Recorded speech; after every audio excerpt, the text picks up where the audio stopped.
안녕. 자, 얘들아, 오늘은 상중곡이라고 하는 작품을 해보도록 할게요.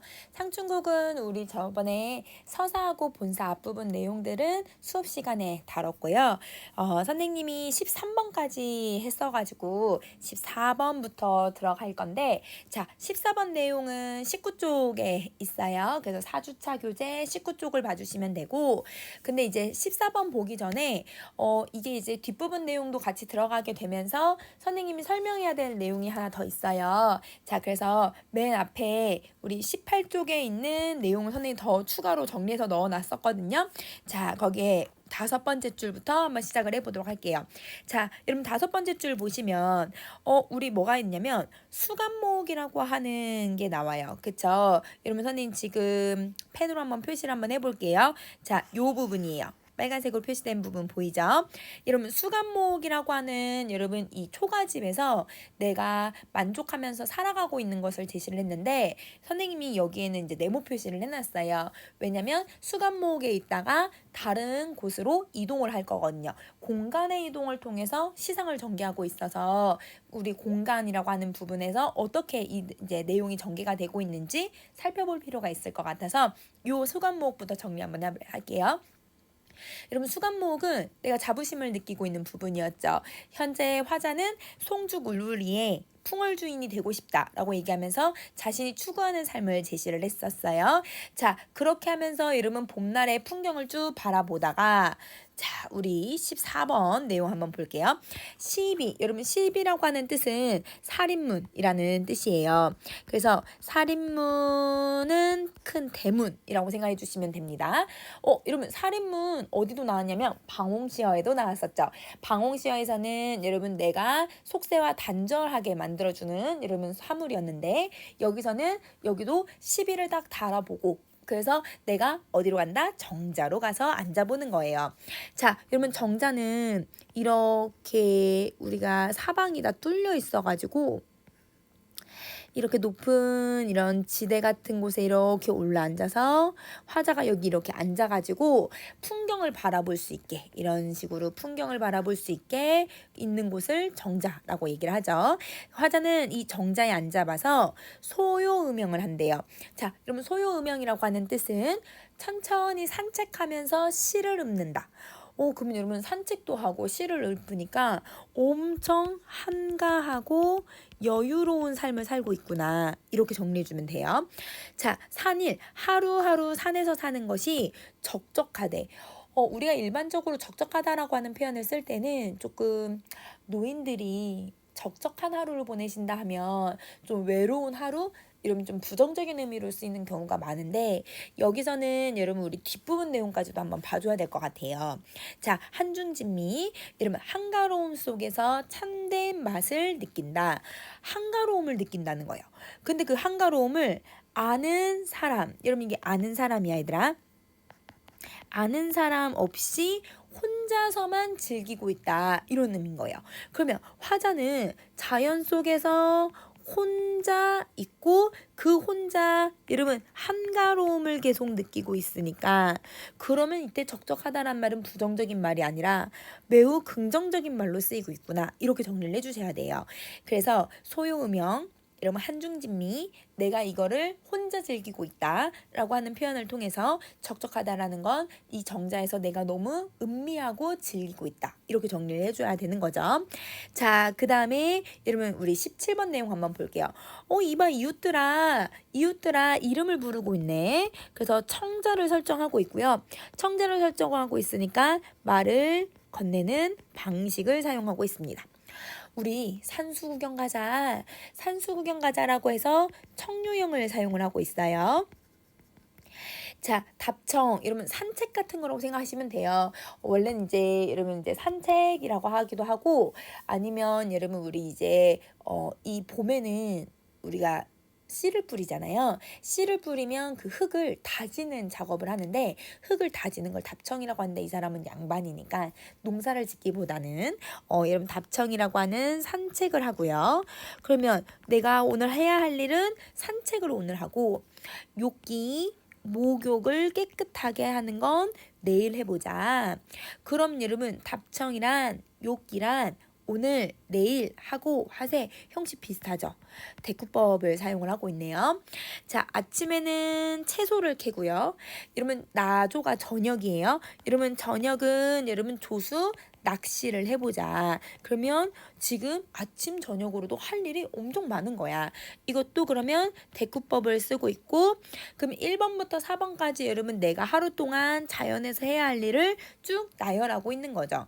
그러면 산수 구경을 가면서 내가 자연에서 즐겁게 즐기고 있는 거예요. 그러면 자, 1번부터 여러분 4번까지는 자연에서 바삐 즐기는데 선생님이 해야 할 일도 많고 즐긴다라고 표현을 했지만 이러면 사실 여러분 자연 속에서 이런 걸 하고 있는데 이게 정말 바쁘다고 얘기를 할 수 있을까요? 아니죠. 이것도 자연에서 한가로움을 느끼고 있다. 이게 포인트예요. 그래서 이 화자는 앞부분에서도 여러분 지금 내가 자연을 즐기고 있는 거고 지금도 자연을 즐기고 있는 거니까 여러분 아무리 바쁘게 생활을 한다 하더라도 한가롭다라고 생각을 해주셔야 돼요. 자, 그다음 20번 갑시다. 금방 괴어 익은 술을 수건으로 받아놓고 옛날에는 여러분 지금도 그렇지만 우리가 이러면 곡식으로 이러면 술을 담그잖아요. 그래서 곡식이랑 그 다음에 이 술을 만들 때 찌꺼기 같은 것들이 나오거든요. 그래서 그걸 수건에 받쳐놔요. 그럼 이제 술을 마실 준비를 하는데 술은 대부분 우리가 자연에서는 흥취를 고조시키는데 사용을 하고 있다. 꽃나무가지 걷고서 수놓고 먹으리라. 그러면 이 말은 뭐냐면 우리 옛날에는 이러면 이제 이렇게 숫자를 셀 때 주산처럼 이렇게 가지를 가지고서 이러면 숫자를 세기도 했거든요.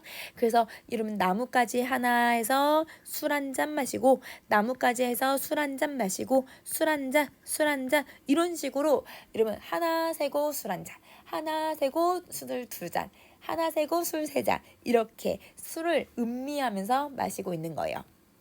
자, 이러면 이렇게 정자에서 술을 마시고 있는데 이러면 지금 어디선가 화풍 천천히 부는 여러분 살랑살랑 부는 봄바람이라고 생각하시면 돼요. 봄바람이 여러분 건뜻은 문득이란 뜻이야. 문득 불어 녹수. 이러면 녹수는 이 냇가를 건너오니. 그러면 여러분 화자가 우리 앞부분에서 했던 거 한번 생각해보자. 이런 화자는 이렇게 자기 집이 이러면 숲을 우르리 이러면 이제 송죽우르리 이러면 송죽우르리에 앞에는 이렇게 냇가를 둘러싸고 화자는 이렇게 생활을 했잖아요. 이렇게 여러분 건너와서 화자는 이런 정자 같은 곳에서 여기서 지금 술을 마시고 있단 말이야. 그러면 화자가 이렇게 앉아가지고 술을 마시는데 살랑살랑 봄바람이 이렇게 부니까 이러면 그 봄바람에 물을 건너오면서 이때 여러분 우리 앞부분에서 여기 무슨 꽃이 있었냐면 여러분 도화꽃 이런 비 오는 중에 여러분 이렇게 우리 풀들이 자라고 있었잖아요. 우리 여러분 비 오고 나면 여러분 그 풀 냄새, 흙 냄새 나는 거 있죠. 그게 살랑살랑살랑 이 냇가를 타고서 바람결에 그 냄새가 훑어오는 거예요. 그래서 그 좋은 이러면 향기가 술잔에 떨어진다라고 표현을 하는 거죠. 그러면 여기서는 여러분 이 좋은 그 봄의 향기, 흙냄새, 풀냄새가 술잔에 떨어져요. 그런데 여러분 우리 향기는 절대 술잔에 떨어질 수가 없거든요. 그러면 이 후각을 술잔에 떨어진다라고 해서 시각화처럼 표현을 하고 있고 그러면 공감각적 이미지를 사용을 하고 있는 거예요. 그래서 이때 또 바람결에 이러면 이 꽃잎이 이렇게 흩날려 오면서 이러면 시각적 이미지를 사용해서 내 옷에 떨어진다라고 표현을 해요. 그럼 자, 여기서 이러면 23번은 공간극적 이미지도 쓰고 시각적 이미지도 쓰고 선생님 쓰진 않았지만 여러분 지금 표현법은 대꾸를 쓰고 있거든요. 그러면 이 대꾸를 통해서 정자에 앉아서 자연을 음미하는 화자의 모습을 표현을 하고 있는 거예요. 그러면 자연과 자기가 완전 혼연일체된 모습을 보여주고 있다. 이렇게 생각해 주시면 돼요. 자, 혼연일체됐다라고 하는 거는 뭐냐면 여러분 이 옷에 내가 여러분 쭉 이렇게 옷 꽃잎이 떨어지니까 꽃 자연과 내가 하나가 된 것 같다. 이렇게 얘기를 하고 있는 거야. 자, 그다음에 이렇게 술을 마시고 있고 기분 너무 좋죠. 바람이 살랑살랑 봄바람 불고 있으니까 너무 아름답죠. 자, 그곳에서 준중 술독이 답이었대. 술을 다 마시니까 나에게 술을 다 마시면 말을 해줘라. 그래서 이러면 덜어가 에게라는 뜻이야. 소동 어린아이에게 주가 술집에 가서 술을 물어와서 어른은 막대를 잡고 아이는 술을 메고, 이러면 이건 아동학대라기보단 이러면 노비들에게 이러면 이제 술을 갖고 와라 라 이렇게 얘기를 하고 있는 거예요. 그러면 이러면 어른은 아이는 뭘 하고 라고 했으니까 대꾸법을 사용을 하고, 이러면 자 자기는 이제 지팡이를 짚고 정자에서 나와가지고 음미하면서 완보 산책을 한다. 그러면 여러분 이 자연을 음미하면서 시냇가에 앉게 된 거예요. 그럼 자, 선생님 다시 위로 올라가 보자. 정자에서 화자는 나와서 쭉쭉쭉쭉 걸어가지고 이런 식으로 걸어가서 시냇가에 이렇게 가게 된 거예요. 그러면 시냇가에 음미하면서 산책하면서 갔잖아요. 그러면 이 작품에서 여러분 음미하고 산책하고 있는 내용은 총 2가지가 나왔네요. 아까 위에 있었던 소요음영이라고 하는 글자, 그 다음에 미음원보라고 하는 글자. 이 글자는 모두 다 자연을 천천히 음미한다. 여기서 산책한다 라고 했으니까 한가롭다, 여유롭다라는 걸 보여주는 단어라고 생각해 주시면 됩니다. 자, 그 다음 걸 갈게요. 명사, 이러면 시냇가잖아요. 명사, 아주 깨끗한 깨끗한 물에 잔을 씻어 부어들고, 그럼 여러분 이제 냇가에 왔어. 여기서 또 이제 2차, 이러면 술 2차를 마셔야 되는 거예요. 그러려고 화자는 여러분 이렇게 해서 술잔을 여기에다가 씻고 있는 거죠. 자, 그래서 청류, 맑은 물을 굽어보니 떠오르는 게 도화꽃이 떠오르더라. 자, 여러분 우리 이렇게 주변에 뭐가 많았었냐면 우리 벚꽃, 이렇게 벚꽃나무가 되게 많았거든요. 도화꽃. 그러니까 선생님이 복숭아 나무는 벚꽃나무 같은 거라고 아이고 미안해요. 자, 이러면 우리 벚꽃나무 비슷하다고 생각하라고 했잖아요. 그래서 지금 여기서 쭉 벚꽃 이렇게 꽃잎이 이런 식으로 떨어져 내린 거야. 그러니까 꽃잎이 이렇게 떨어져 내리니까 맑은 물에 지금 여러분 꽃잎이 살랑살랑살랑 물을 타고 내려오는 거예요. 와, 이게 너무 아름다우니까, 그래서 도화꽃을 보니까 무릉이 생각난다. 왜냐면 무릉도원에 이런 복숭아 나무가 많거든요. 그러면 이게 있으니까 복숭아 나무가 많은 이 무릉도원을 떠올리고 있으니까 우리 관동별곡에서 배웠던 연상법을 생각을 한 거예요.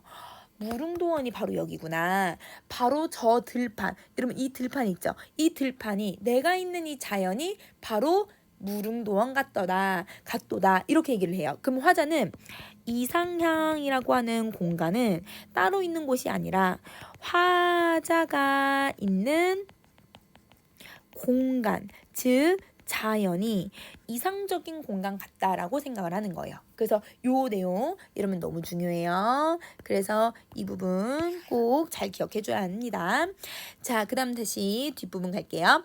송간 세로에, 자, 이러면 아주 가느다란 조그만 좁은 길. 그러면 여기에 소나무가 이런 식으로 소나무가 자라고 있어요.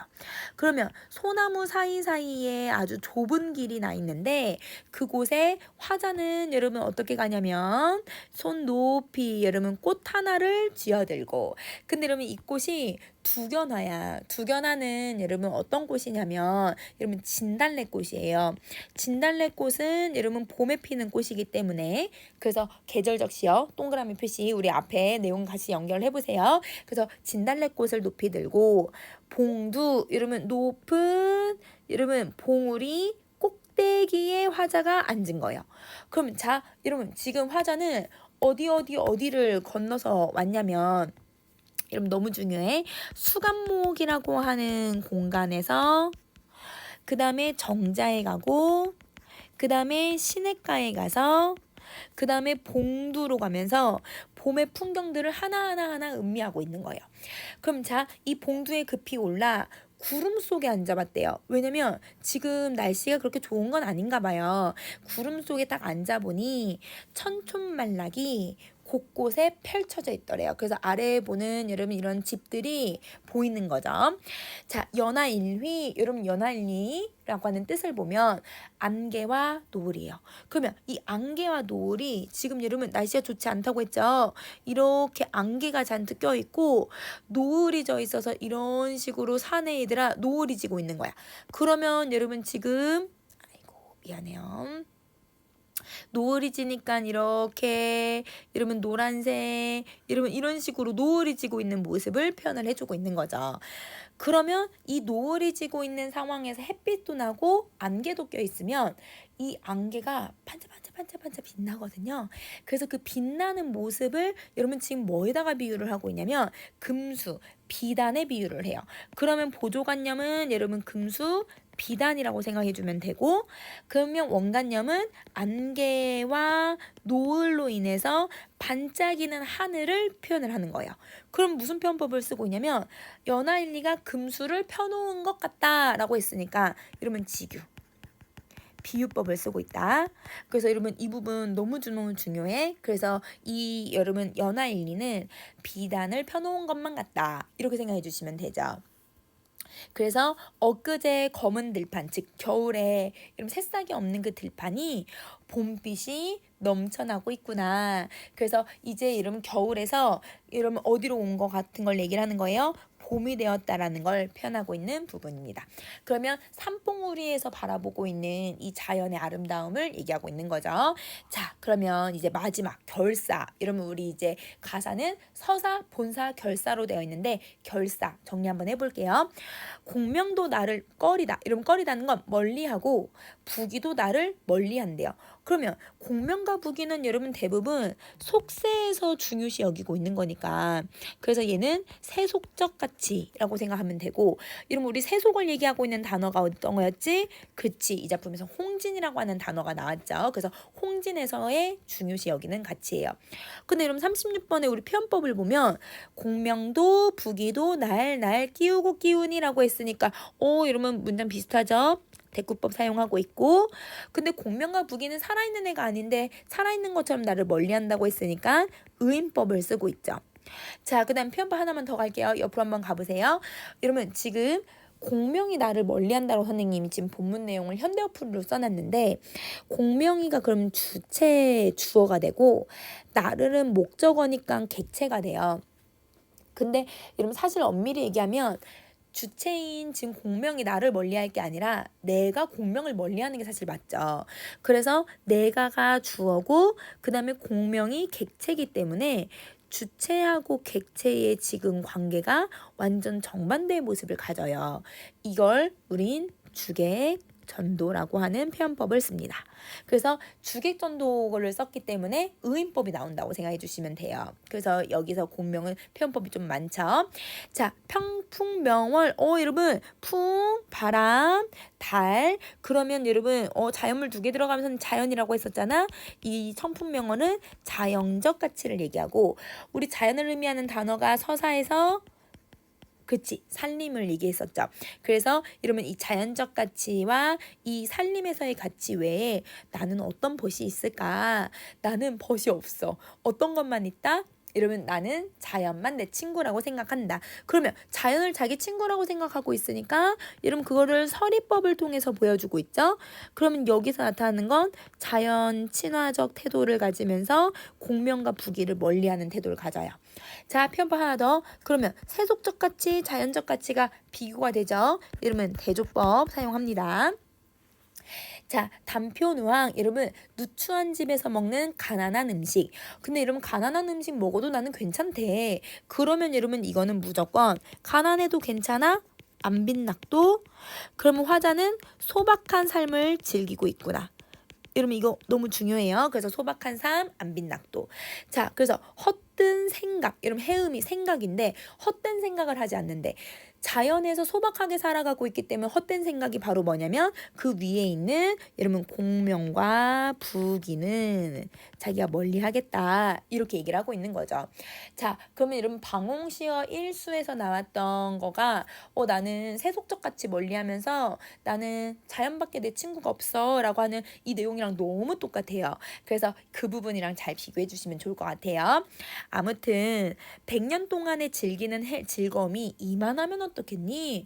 그러면 자기는 100년 동안 자기가 살아가는 삶 동안 즐기는 즐거움은 이 정도면 된대. 이게 바로 시상을 집약하는 부분이고 여러분 이만하면 괜찮다. 답이 정해져 있으니까 서리법을 쓰고요. 이 자연에서의 삶을 자부심을 가지고 있고 만족감을 표현하고 있다. 이렇게 정리해 주시면 되죠. 자, 그러면 여기서 선생님이랑 정리할 거는 하나만 더 볼게요. 우리가 가사가 종류가 두 가지가 있다고 했죠. 맨 마지막 행이 시조의 마지막 행, 시조의 종작 형식과 동일하면 그걸 낙구라고 부르기로 했는데 낙구가 있으면 여러분 우리 뭐라고 했었지? 그치, 정격가사라고 했었고 여러분 없으면 그치, 변격가사라고 했어요. 그러면 한번 봅시다. 세 글자, 다섯 글자, 네 글자, 네 글자가 들어가서 3543을 너무 잘 지키고 있기 때문에 이 작품은 여러분 정격가사에 해당한다. 이렇게 정리해 주시면 되죠.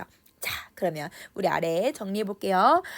여러분 가사의 종류는 자연에 음미하면서 천천히 여러분 은거하면서 사는 가사다라고 해서 이걸 은일가사라고 얘기를 하고요. 자연에서 은거하는 작품.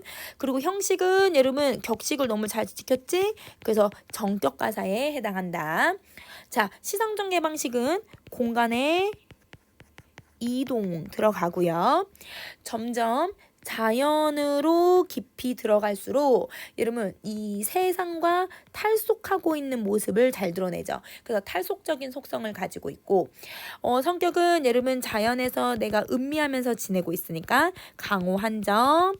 그런데 여러분 비교 한번 해볼게요. 우리 강호 사시가 같은 경우는 자연을 즐기는 내용도 있지만 무슨 내용도 있지? 임금님 감사해요 라고 하는 엮구는 내용 가지고 있어서 이건 강호 가도라고 했었죠.